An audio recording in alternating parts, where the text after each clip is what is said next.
안녕하세요. 잠잘 때 만나면 마음이 편안해지는 달림 책방입니다.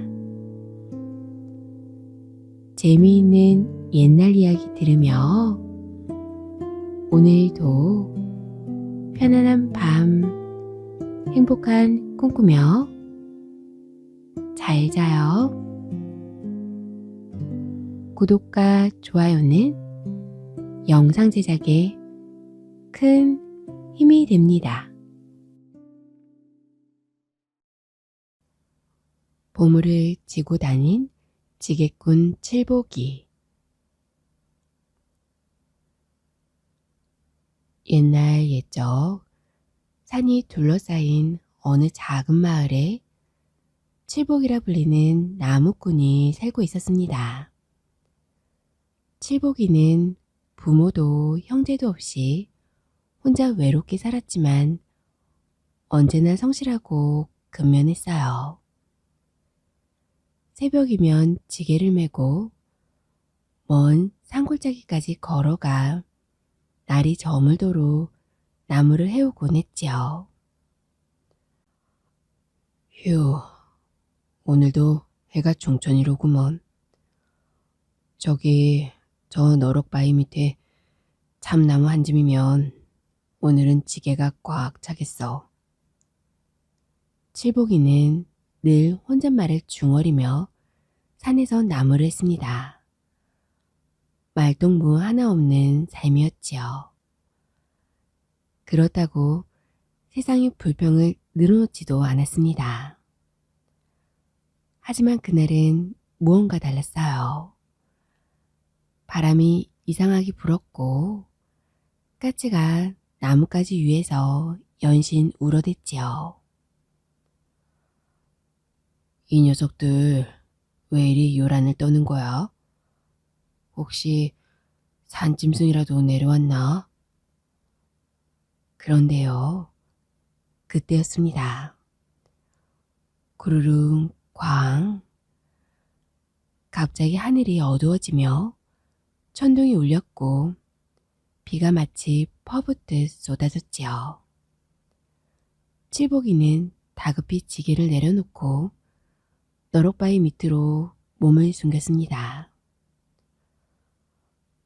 에구머니, 이게 웬 날벼락이야.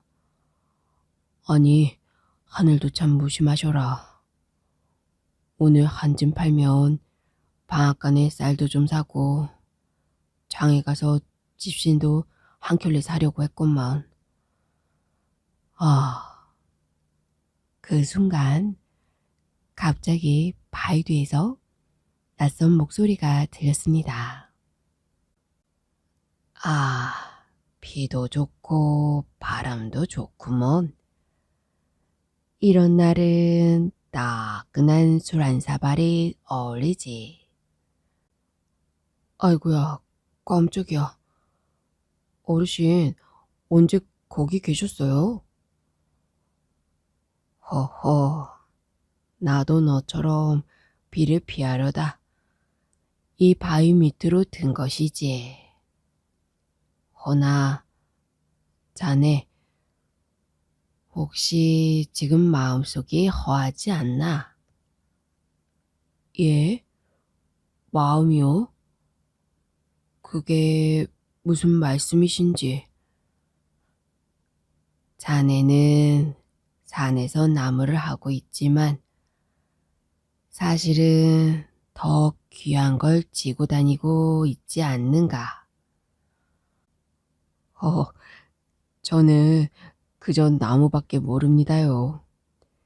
이 지게 말고는 평생 진 게 없고요. 노인은 한참을 칠복이 얼굴을 바라보더니 조용히 한마디를 던졌습니다. 곧 자네 지게 위에 진짜 보물이 실릴 거야. 그 보물은 자네의 발걸음을 무겁게도 만들겠지만 결국엔 세상 누구도 못 가진 걸 얻게 될 것이네.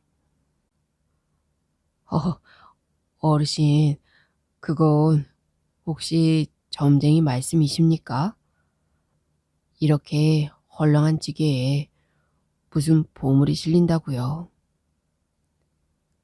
그 순간 누이는 사라지고 없어졌지요. 정말이지 눈을 한번 깜빡이는 사이였습니다. 내가 너무 지쳤나? 아니면 꿈을 꾼 건가? 비가 그치고 칠복이는 다시 지게를 지고 내려왔습니다. 그런데 마을 어귀에 다다르자 한 여인이 비에 젖은 몸으로 길가에 쓰러져 있는 것이 보였지요. 물, 물 좀 주세요. 아이고야, 이보시오. 정신 좀 차리시게. 그렇게 칠복이는 처음으로 지게에 나무 대신 사람을 실었습니다. 그날 이후 그의 삶은 천천히, 아주 천천히 바뀌기 시작했답니다. 그리고 그날 너럭바위 밑에서 들은 노인의 말이 점점 현실이 되어가고 있었지요.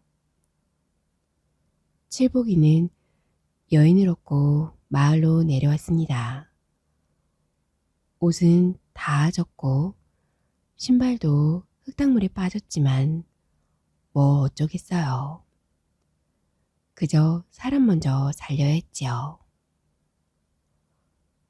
이장님, 이장님 계시오? 사람 하나 쓰러졌소. 이리 나와보시오. 그 소리에 이장이 뛰쳐나왔습니다. 이런 맙소사. 이 처자 어디서 난 거요? 물에 빠진 거요? 산길 아래에서 쓰러져 있었어요. 지게 얻고 오는 길에 겨우 숨만 붙어 있더이다. 마을 아주머니들이 들것이며 수건을 들고 달려나왔고 여인은 장터 어귀에 한 빈방으로 옮겨졌습니다. 아유, 젊은 처자인데 옷차림이 보통이 아니네. 그러지? 보아하니 양반집 규슈 같은디. 아유, 어쩌다 이 산골까지. 며칠이 지나 여인이 겨우 눈을 떴습니다. 여기가 어딘가요? 정신 드셨소? 여긴 산 아래 칠복이네 마을이요. 산길에서 쓰러져 계신 걸 제가 지게였고 내려왔소. 여인은 눈을 깜빡이다가 고개를 깊이 숙였지요. 정말 감사드립니다. 은혜는 잊지 않겠습니다. 그 말에 칠복이는 얼굴이 벌겋게 달아올랐어요. 에이, 그런 말씀 마시오. 그저 사람 살리려 한 것뿐이지요. 며칠 뒤 여인의 몸이 조금씩 나아지고 있을 무렵 칠복이는 나무하러 다시 산으로 올라갔습니다. 산길을 오르는데 저 너럭바위가 보이더군요.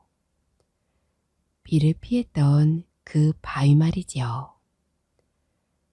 칠복이는 괜히 발걸음 멈추고 그 자리에서 조용히 눈을 감았습니다.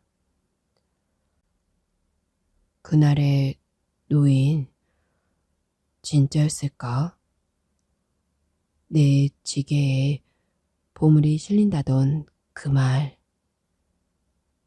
혹시 그 여인 말인 건가? 그 순간 노인이 다시 나타났지요. 허허, 자네는 여전히 마음이 바르구먼. 어, 어르신, 또, 또 나오셨어? 도대체 정체가 뭐요? 귀신은 아니겠지요? 귀신이면 이런 만난수를 갖지 않을 수 있겠나? 노인은 허름한 병 하나를 꺼내더니 작은 대나무 잔에 술을 따라 건넸습니다. 이걸 마셔도 되는 겁니까? 자네가 어질게 살아온 덕에 하늘이 내게 한 번 더 기회를 주었지. 이 술은 운명의 술이라네. 마시고 나면 세 갈래 길이 보일 걸세. 에이, 모르겠다. 이왕이면 인생도 술처럼 한번 털어넣어 보지요. 칠복이는 술을 단숨에 들이켰고 곧바로 눈앞이 흐려지더니 새 갈래길이 나타났습니다. 첫 번째 길엔 북이라 적혀 있고 두 번째 길엔 사랑, 세 번째 길엔 험난한 진실이라 적혀 있었지요. 이 중 하나는 자네가 지금까지 살아온 방식, 또 하나는 평생 바라던 삶, 마지막 하나는 자네가 피하고 싶은 진짜 인생이라네. 그런 게 눈앞에 보인다는 것 자체가 이게 꿈은 아닌 듯 하구만요. 노인이 물었습니다. 칠복이 자네, 무엇을 지고 살고 싶은가? 무엇을 지게에 얹고 싶나? 칠복이는 한참 말이 없었습니다. 그러다 고개를 들고 웃었지요. 전 사람이요. 제가 지게 지고 싶은 건 사람의 마음이지요. 사람을 싫어도, 은혜를 싫어도, 기억을 싫어도 그게 사람 사는 길 아닐까요? 노인은 그 말을 듣고 살며시 웃으며 고개를 끄덕였습니다. 그래, 자네라면 곧 알게 될 게야. 말을 마치자 새 갈래길은 사라지고 노인도 사라졌습니다.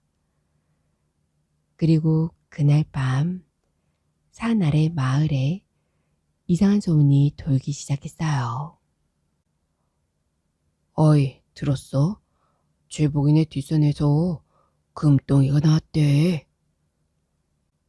뭐? 그 양반지게에 황금 항아리를 지고 내려왔대나 뭐래나. 그 말을 들은 칠복이는 눈이 동그래졌습니다. 설마 그 노인의 말이 진짜였던 건가? 그때 그 여인이 조용히 찾아왔습니다. 저 칠복나으리 저에 대해 꼭 드릴 말씀이 있습니다. 그날 저녁 달빛이 지붕 위를 은은하게 비추던 때였어요. 칠복이는 초가마당에 걸터 앉아 두 손에 따뜻한 숭늉 그릇을 쥐고 있었지요. 참, 이상한 일이야. 꿈에서 봤던 노인도 그렇고 지게에 실린 황금 항아리니 뭐니. 이젠 내가 미친 건가 싶다니까. 바로 그때였어요. 문 밖에서 조심스러운 발소리가 들려왔습니다. 계십니까? 칠복 나으리. 칠복이는 숭늉을 내려놓고 얼른 일어섰지요. 아이고, 아직 몸도 다 낫지 않으셨는데 이 밤중에 어쩐 일이신지요? 드릴 말씀이 있어 왔습니다. 사실은 제 정체를 이제야 말씀드려야 할 것 같아서요. 정체라뇨? 여인은 마당 끝 장독대 옆에 앉으며 조심스럽게 이야기를 꺼냈습니다. 전 본래 이 근처 마을 사람이 아니에요. 한양 대감댁의 외동딸, 이름은 은실입니다. 어? 대감댁 따님이 여기서 왜? 아버지의 강요로 억지 혼처에 밀려가야 했지요. 사랑도 마음도 없는 혼례를 앞두고 그저 도망쳤어요. 그런데 산속에서 발을 헛디뎌 정신을 잃은 채 여기까지 오게 된 겁니다. 칠복이는 입을 다물지 못한 채 그녀를 바라보았습니다. 그 말씀을 왜 저 같은 촌사람에게 털어놓으셨는지요? 당신 지게 위에서 처음으로 누군가에게 안겨 잠든 기분이 들었어요. 나를 욕심내지도 않고 가엾게 여기지도 않고 그냥 사람으로 대해준 건 칠복이 나으리 당신뿐이었어요. 그 말에 칠복이는 얼굴이 붉어졌습니다. 말없이 고개를 푹 숙인 채 자꾸만 손끝을 꼼지락거렸지요. 저는 그런 대단한 사람이 아닙니다요. 그저 날마다 산에서 나무나 하고 지게지고 다니는 사람이올시다. 하지만 그 지게 위에 제 목숨을 실었지요. 그것만으로도 제겐 은인입니다. 그날 밤 은실은 초가집 마루에 잠시 머물렀고 칠복이는 뒷곁에서 이부자리를 펴고 잤습니다. 서로 눈은 감았지만 마음은 자꾸 깨어 있었지요. 이런 귀한 분이 어째서 내 집 처마 밑에 숨죽이고 자고 계신 걸까? 이 사람 나를 한 번도 탐하거나 겁내지 않는구나. 이 사람 이상하게도 너무 따뜻해. 다음 날 아침 은실은 칠복이에게 말했습니다. 이 마을에 조금만 더 머물고 싶습니다. 허락해 주시겠어요? 예? 저 정말이십니까? 이런 누추한 곳에서 불편하실 텐데. 제 마음은 지금껏 단 한 번도 편한 적이 없었어요. 그런데 여기선 어쩐지 마음이 쉴 곳을 찾은 느낌이에요. 이후로 은실은 칠복의 집에서 빨래도 거들고 장작도 함께 패고 동네 아이들에게 글씨를 가르치기까지 했습니다. 마을 사람들은 수군대기 시작했지요. 어머나, 그 아가씨, 요즘 웃는 얼굴이 곱다니까요. 허허, 젤복이도 요즘 따라 말수가 늘었구먼. 아이고, 둘이 어쩐지 너무 보기 좋아요. 은실아 씨, 장에 다녀오겠소. 콩나물 좀 사오리다. 네, 조심히 다녀오세요. 나무도 너무 무리하지 마시고요. 이렇게 서로의 말끝에 마음이 실리고 웃음이 실리고 조금씩 인연이 자라나기 시작했습니다. 그날도 칠복이는 산에 나무하러 갔습니다. 햇볕은 따뜻했고 바람은 부드러웠지요. 요즘은 참 마음이 놓이네. 은실 아씨가 마당 쓸고 있는 모습만 봐도 배가 부르다니까. 나무를 하나를 모아 지게에 지고 내려오던 중 칠복이는 오래된 돌무덤 옆을 지나치게 되었습니다. 그곳은 마을 사람들이 슬쩍 피해 다니는 곳이었지요. 이 무덤은 왠지 으스스하긴 한데, 에이, 괜히 겁낼 필요 없지. 사람 무섭지 귀신이 무섭냐. 그 순간 둥, 지게에 실려있던 나무 더미 속에서 무언가 단단한 게 굴러떨어졌습니다. 칠복이는 깜짝 놀라 그 자리에서 주저앉았지요. 오, 이게 뭐시오? 나무 속에 항아리가 웬 말이오? 그 항아리는 온통 검은 천에 쌓여 있었고 뚜껑을 열어보니 그 안에는 금화가 가득 담겨 있었습니다. 눈부신 빛에 칠복이는 눈을 감을 정도였지요. 아이고야, 이게 뭐야? 진짜 금이란 말이오? 그 순간 머릿속에 오래전 노인의 말이 떠올랐습니다. 자네 지게에 진짜 보물이 실릴 거야.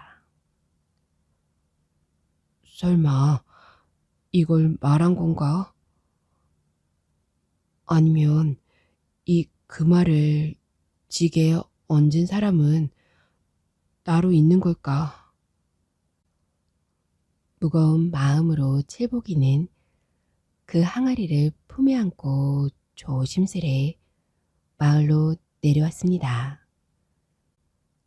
그런데 마을 어귀에 다다랐을 때 말을 탄 낯선 사내들이 골목을 막고 서 있었지요. 여기 젤복이라 불리는 나무꾼이 어디 있느냐? 우리 영감댁 따님을 납치해 숨겼다 들었다. 어머나, 무슨 소리래요? 은실아 씨 말씀인가요? 잠깐만요. 그게 무슨 말씀들이시오? 납치라뇨. 저는 그저 산에서 쓰러진 분을 구해드린 것뿐인데요. 말 같지도 않은 소리. 은실아 씨는 우리 대감의 금지옥엽 딸이시다. 우릴 피해 도망쳤다 하더니 이런 종구석에 숨어 있을 줄이야. 그때 은실이 집에서 뛰어나왔습니다.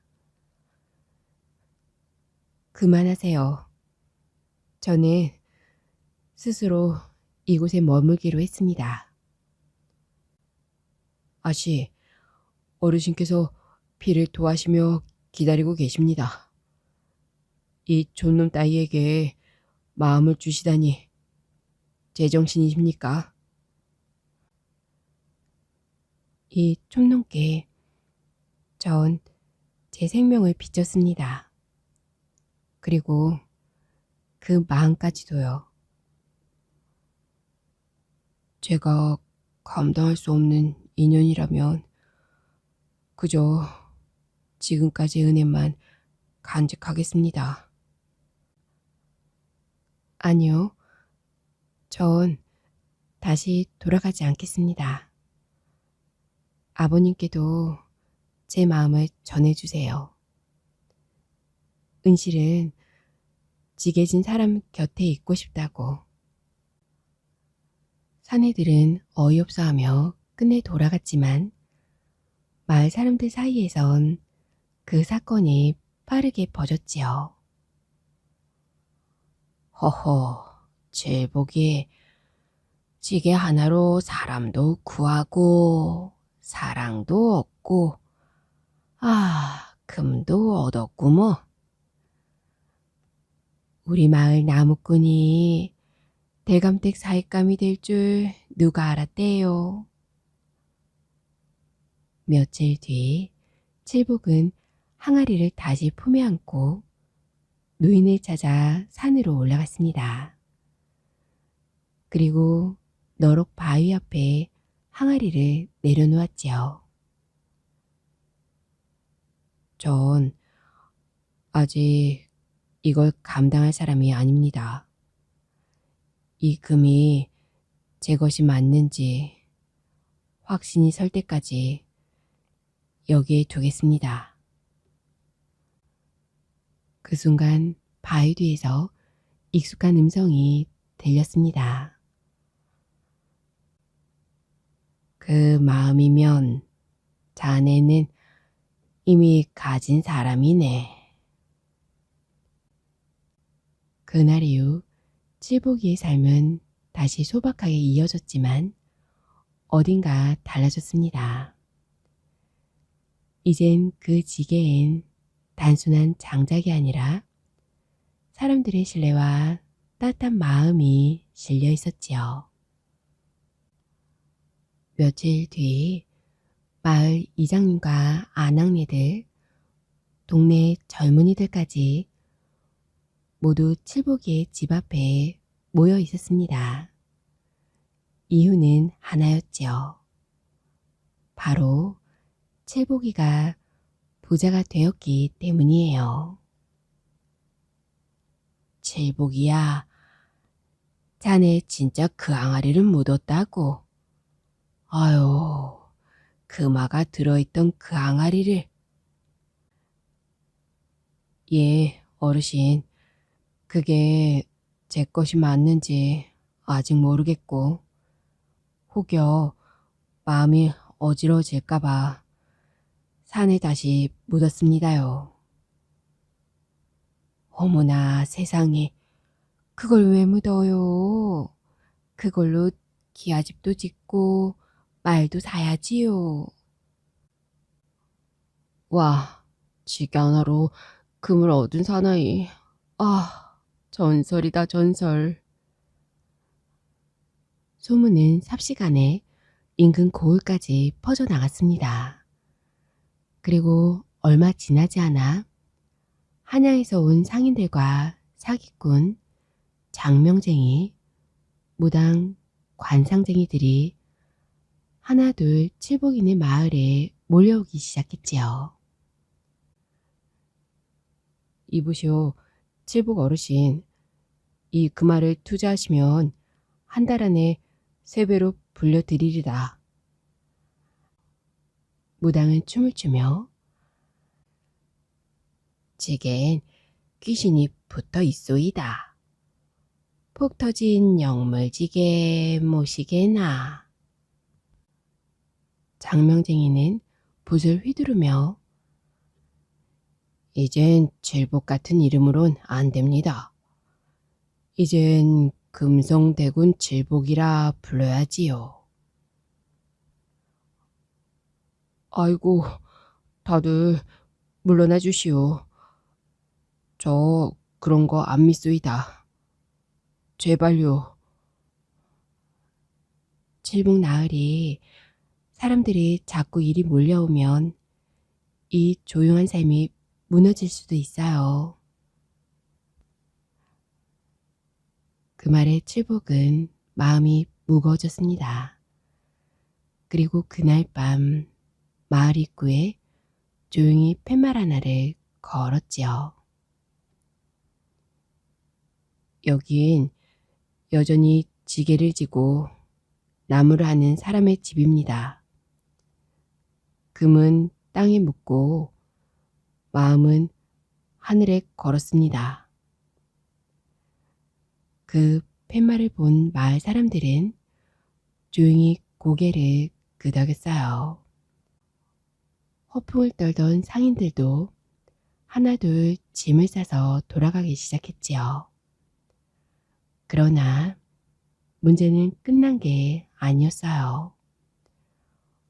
어느 날 저녁 갑자기 내리기 시작한 폭우에 산 아래 개울이 범람하기 시작했습니다. 아휴, 우리 장독대가 떠내려가요. 소를 데려와야 해. 마을은 순식간에 아수라장이 되었고 사람들은 지붕 위로 대피해야 했지요. 그때였습니다. 칠복이가 자신의 지게를 짊어진 채 물살을 가르며 마을 곳곳을 뛰어다니기 시작했지요. 어르신, 여기 지게에 타세요. 물이 무릎까지 찼습니다요.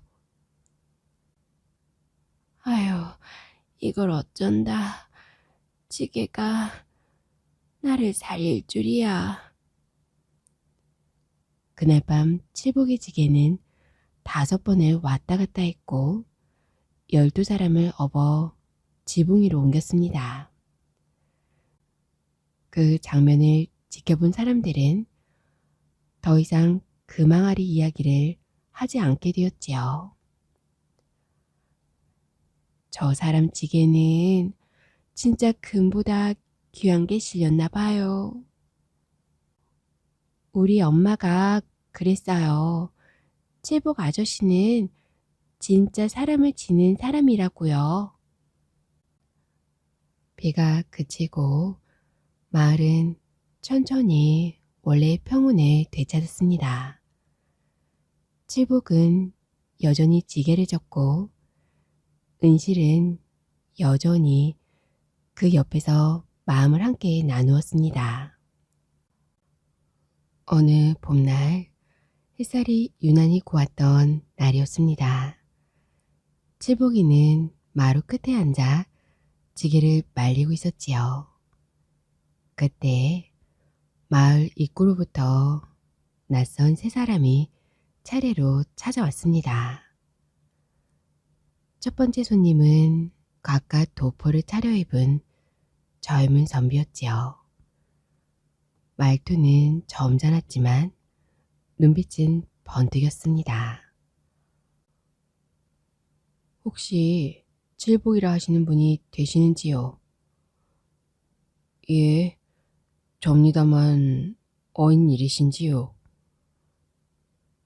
전 이 고을 근처 학당에서 서당을 열 계획입니다. 소문 듣자 하니 칠복 어르신께선 마음이 곱고 기쁘시다 하여 부디 처음 문 여는 날 충문을 지어 주셨으면 해서요.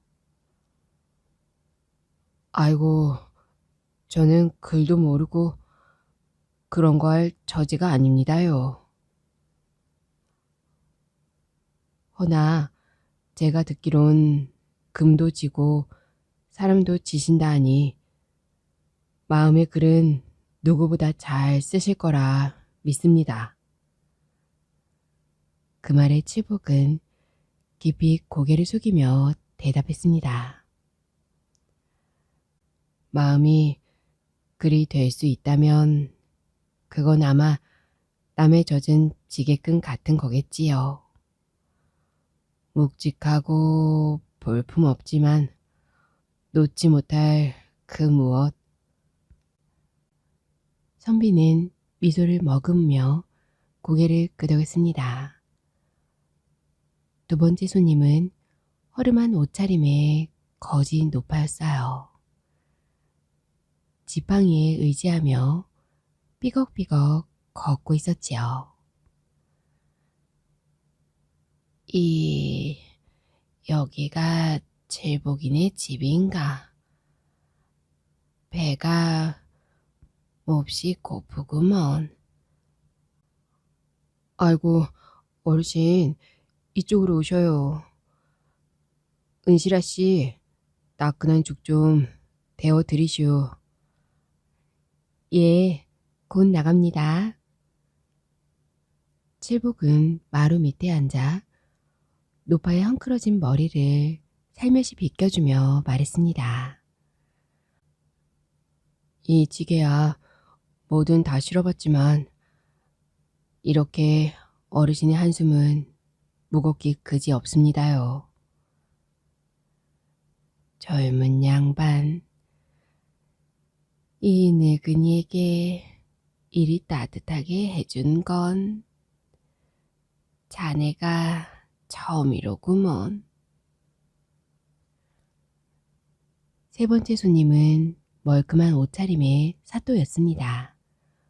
관복은 벗었지만 기세는 숨겨지지 않았지요. 허허, 자네가 그 유명한 칠복이구먼. 자네 같은 자가 고을에 한 명쯤은 있어야 백성이 든든하지. 과찬이십니다요, 사또나으리. 그저 매일 지게지고 산에 다닐 뿐입니다요. 그 지게 나한테 한번 팔지 않겠나? 네, 금 10량에 사겠네. 사또나으리, 그 지게는 말이죠. 비록 금 10량도 안 되는 물건이지만 제겐 어머니 같고 아버지 같은 노입니다. 왜지? 제가 외로울 땐 등을 받쳐주었고 힘들 땐 짐을 나눠줬고 가끔은 사람도 되어 살렸으니까요. 사또는 말없이 칠복이를 바라보다 조용히 일어나 뒤돌아섰습니다. 그런 사람 보기 드물지. 그날 밤 은실은 마당에 나와 칠복 옆에 조용히 앉았습니다. 칠복 나으리, 오늘 세 사람이 와서 참 여러 색을 보고 느꼈지요. 예, 지게는 그저 아무나 지는 도구였지만 사람들이 그걸 보고 저를 보는 걸 보니 저도 제 짐을 돌아보게 됩니다요. 당신의 지게엔 사람의 무게, 삶의 무게, 마음의 무게가 실려 있나 봅니다. 그래서 무거워도 내려놓을 수가 없는가 봅니다요. 그날 밤 하늘엔 별이 총총했고 두 사람의 눈빛에도 은은한 빛이 맺혀 있었습니다. 그해 여름, 들녘은 푸르고 마을엔 매미 소리가 끊이지 않았습니다. 칠복이는 여느 날처럼 산에서 나무를 하고 돌아오는 길이었지요. 그런데 마을 어귀로 들어서자 사람들이 웅성거리는 소리가 들려왔습니다. 저기 봐요. 저 산에 얼굴은 어째 낯이 익은 것 같지 않아요? 허허, 저거 혹시 옛날에 칠복이랑 같이 걷던 복다리 아니요? 복다리? 그게 정말이요? 칠복아, 나야. 너랑 같은 동네에서 자랐던 복다리. 복다리는 어릴 적부터 칠복과 둘도 없는 친구였습니다. 그러나 성격은 달랐지요. 칠복이 땀을 흘릴 때 복다리는 장난쳤고, 칠복이 지게를 지면 복다리는 그걸 피했습니다. 어느 복다리는 마을을 떠나 한양에 올라갔지요. 처음엔 다 잘 되는 줄 알았다. 인문도 생기고 사람도 생기고. 그런데 거기선 사람이 마음을 지지 않으면 돈에 깔려 죽더라. 복다리는 크게 실패하고 몸도 마음도 다 망가진 채 칠복이를 찾아온 것이었지요. 너처럼 살 걸 그랬어. 지게를 진다는 게 그렇게 소중한 일인지 이제야 알겠구나. 복달아, 사람이 한 번 넘어진다고 끝나는 거 아니야. 지게도 넘어지면 다시 일으켜 지면 되지. 그걸 내가 몇 번이나 해봤겠니? 하지만 나는 이젠 사람들 눈을 볼 용기가 없어. 그럼 이걸 지어라. 한번 매봐. 지게란 게 단지 짐을 나르는 게 아니라 자기 자신을 바로 세우는 일이야. 복달은 망설이다가 조심스레 지게를 졌습니다. 지게는 무겁고 거칠었지만 어깨에 올랐을 때 복달은 처음으로 눈을 감고 가만히 하늘을 올려다봤습니다. 나는 지금 이 순간 비로소 다시 사람이 되는 것 같다. 그날부터 복달은 칠복과 함께 산에도 오르고 장작도 패며 조금씩 마음을 회복해 나갔습니다. 마을 사람들도 처음엔 경계했지만 복달의 변한 모습을 보고 조금씩 마음을 열기 시작했지요. 아이고, 저 사람 칠복이랑 다니더니 이젠 말 끝에 고마워요 하는 소리도 잘한다니까. 허허, 사람도 매주처럼 곰사가야 진국이 되는 법이지. 그러던 어느 날 밤 복달은 칠복에게 조용히 고백했습니다. 사실 내가 마을 떠나기 전 너 몰래 내 지게 안에 있던 쌀자루를 가져간 적이 있어. 그래, 알고 있었어. 그걸 왜, 왜 아무 말도 안 했던 거냐? 그땐 내가 배고픈 거겠지 했지. 그리고 지게에 실린 건 쌀자루였지만 내 마음엔 널 실은 거였으니까. 복달은 더 이상 말을 잇지 못하고 두 손으로 얼굴을 가리고 울었습니다. 그날 밤 지게는 빈 채로 마루 끝에 놓여 있었지만 그 무게는 세상 어떤 황금보다 묵직하고 귀했습니다. 시간이 흘렀습니다. 마을엔 새로운 계절이 찾아오고 있었고 칠복의 머리에도 흰 서리가 살며시 내려앉기 시작했지요. 그렇지만 여전히 칠복은 아침이면 지게를 짊어지고 산에 올랐고 은실은 마당의 감나무 아래에서 아이들을 가르쳤습니다.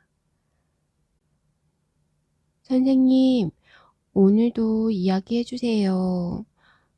지게를 짊어진 칠복 아저씨 이야기요.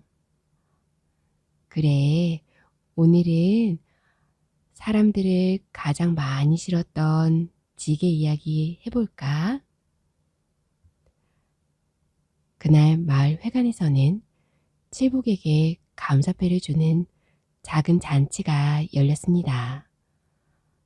마을 어르신부터 아이들까지 모두 모였지요. 오늘은 우리 칠복이한테 고맙단 말을 하고 싶어 부른 자리요. 지게 하나로 사람을 살린 이 사내. 진짜 마을의 기둥이라 하지 않을 수가 없소이다. 사람들은 박수를 쳤고 복다리는 눈물 콧물 뒤범벅이 된 얼굴로 그 곁에서 껄껄 웃고 있었지요.